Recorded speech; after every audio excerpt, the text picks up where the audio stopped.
நாட்டு செவ்வந்தி, ஹைபிரிட் செவ்வந்தி எப்படி வித்தியாசம் கண்டுபிடிக்கணும்னு பார்த்துரலாமா? நாட்டு செவ்வந்தி பார்க்கறக்கு ரொம்ப ஒல்லியா தாங்க இருக்கும் செடி.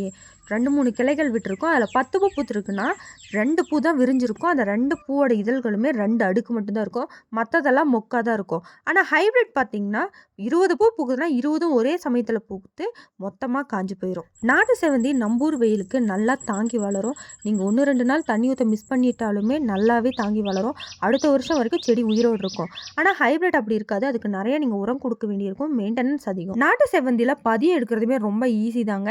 செடி நல்லா பூத்து முடிச்சதுக்கு அப்புறமேலு பூக்க கூட சைடில் வந்து உங்களுக்கு பக்க கிளைகள் மாதிரி செடிகள் வந்துக்கிட்டே இருக்கும். இல்லைன்னா நீங்கள் ஒரு தண்டை வெட்டி வச்சிங்கன்னா கூட எடுத்துடலாம். ஆனால் ஹைபிரிட்டில் இந்த மாதிரி வர்றது வந்து கொஞ்சம் வாய்ப்பு கம்மி தான். நாட்டு செவ்வந்தி எப்பயுமே ஒரு ஸ்பெஷலான வாசனை இருக்கும். பூக்கடையை தாண்டி போகும்போது எந்த வாசனை இருக்குமோ அந்த மாதிரி உங்கள் கார்டன்லேயும் நல்லா இருக்கும். ஆனால் ஹைபிரிட் வாங்கி வைக்கும்போது பெருசாக வாசனை இருக்காது. ஆனால் பார்க்க நல்லா கலர்ஃபுல்லாக இருக்கும். நீங்கள் பிகினர்ஸாக இருந்தால் கண்டிப்பாக நாட்டு செவ்வந்தி வைங்க. அதுக்கப்புறம் ஹைபிரிட் போகலாம். இந்த வீடியோ உங்களுக்கு யூஸ்ஃபுல்லாக இருந்தால் மறக்காமல் நம்ம பேஜை ஃபாலோ பண்ணிக்கோங்க. பாய்.